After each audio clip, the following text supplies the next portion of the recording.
Hello, I'm Shannon with Modern Traditional Quilts. Welcome to part 2 of our Stripey Lone Star Quilt. Just a review, last time we made our strip sets and learned how to choose our color schemes and slide things different strip sets for our Stripey Lone Star Quilt. And we went ahead and sewed those. Now we're going to look at how do we cut those strips into these panels that we're going to need. So, last time we sorted our jelly roll, and we did strip 1 is hot pink, strip 2 is yellow, strip 3 is orange, strip 4 is gray, strip 5 was lime green, strip 6 is yellow, and to me, this quilt top is beginning to look like a nice big bowl of ice cream sherbet. I'm liking these colors together, and I think they're kind of a lot of colors and a lot going on. These are very, very busy fabrics for this particular quilt top, but I think we're going to have some fun with it. Okay, so before we cut any of these, as you can see on this photo, I've actually done this with all grays before. What we need to do is really important, okay? So I'm just going to move my picture out of the way for just a second. And this is probably the most important thing. This is the easiest part of the quilt that you could mess up, and this technique you need for, even though this is a beginner level quilt, this technique would be used if you were going to use a random setting for any Lone Star quilt, or if you're going to actually make the traditional Lone Star quilt where the colors radiate around. I'll also be making a series for both a random one, scrappy one, and then radiating colors as well to actually make the diamonds. But since this is just a beginning one, we're going to make one really, really big diamond for the Lone Star. So this is the trick. Before cutting, we want to align the strips to the inch markings on your cutting board. We want to make sure that we cut an exactly 45-degree angle. This is the hardest part of the quilt. And there's been times I've screwed up and followed the wrong line on my cutting board and accidentally used a 60-degree angle or a 30-degree angle. So what in the safety check on this, what really good quilters do is they're going to see I've got it highlighted in this lime green color. You want the top of your strip set to align with the inch marking on your Motory cutter mat and the bottom of the line as well. I take my strip set and I push it all the way to the 45-degree angle, then lay my rotary cutter down. Okay, this is super important. If we don't get exactly a 45-degree angle, then we can't get the center star to line up. This is the trickiest part and the hardest, most challenging part, but we can do it. All right, so I want to talk about the math on this before we get going on it. For our strip set, the first thing we're going to do is cut a 45-degree angle off. So we're going to cut off those overhangs that we fussy folded when we made our strip sets. And if you look, we've got a right triangle. If we look at these strip sets, there's 6 of them. 2 times 6 is 12. And this gives us a right triangle of 12 times 12. This makes it so that the length of our diamond is the hypotenuse of this particular triangle. So we go 12 squared plus 12 squared. That's going to give us 16. Excuse me, it's going to give you 16.94. I did the math before I recorded this. If you add a ½ inch, so a 1/4 inch for both sides, that makes it so that this length is going to be 17.5 inches. To make a perfect diamond, that means the measured length is going to be 17.5 inches. Since our strip lengths are 40 inches long and we offset them, we can get 2 Lone Star panels per section. So this is going to be pretty cool. So I'm going to go over to the mat and show you how we're going to cut this. Okay, so I moved to the floor so I could get a wider angle. Normally I would do this on my table that's next to my sewing machine, but that's okay. Alright, so what I've done is I actually have 2 mats laid out here on the floor. You don't have to have 2 mats, you can just take your mat and turn it horizontally. I like using 2 mats. It's just a personal preference. I've taken my strips, and if you look, I have this top one aligned with the straight line on both mats. I also have the bottom yellow fabric aligned with the straight line on my cutting mat. So now I know that all of my seams are running parallel, so I can get a nice 45-degree angle. There's a 45-degree angle right here on my mat, so all I need to do is take my ruler, line it up to the 45-degree angle, and I'm ready. I'm going to cut.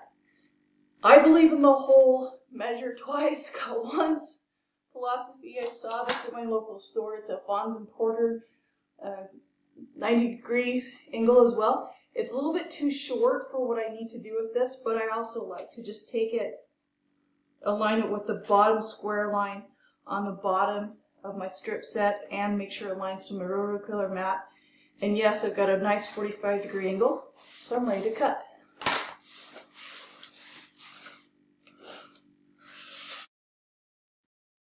I only cut one strip set at a time. One time I did a whole quilt with 2 strip sets, and when I got to the second strip set underneath it, they weren't all perfect. And that'll be a problem if you're trying to match diamonds, which is the advanced quilt in our series. I'll take my rotary cutter, sorry, my yardstick. Get nervous and say the wrong thing. Ever done that? And we're going to go 17.5 inches at top. I also double check and go 17.5 inches at the bottom. You might want to put a pin or something there so you know exactly where 17.5 inches is, because this is the tricky cut. Okay, so here's my 17.5. Go ahead and put my ruler down there. Rotary cutter ruler down there. Still have it at 17.5. So this is the tricky part.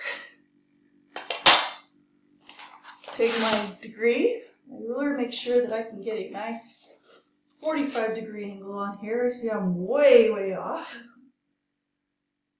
So I want that angle. By having a second angle is really useful. Before I cut, want to measure that I do have this top at exactly 17.5, and it looks like I slid to just a little bit off.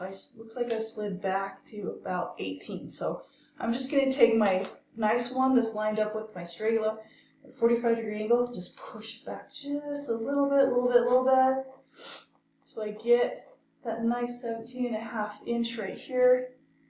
I found it. Again, verify on the bottom. That length I have. Not quite right again. A little bit tricky to do this. 17.5. And 17.5. Okay, that's the right spot. And we now have our first of 8 diamonds and are perfectly squared and ready to go. We're going to repeat that. I'm just going to slide this guy down. The second one's a little bit easier. I'm going to align it again with my straight line on the bottom of my mat. I can push my 45-degree angle cut to the 45-degree marking, which is great. Measure over 17.5 inches, which is going to be right here at the top. Use my nice little right triangle. Make sure I've got the angle that I need. Before I cut it, I want to check the bottom. Am I at 17.5 inches at the bottom? Nope, I'm not. See, it's a little bit tricky. This is the tricky part. That's okay. We can do tricky stuff, right? 17.5.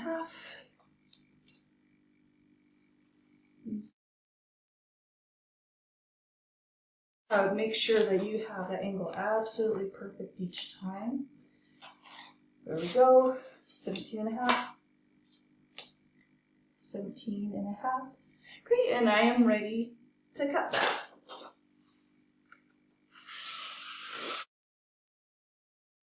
This extra piece just becomes leftovers.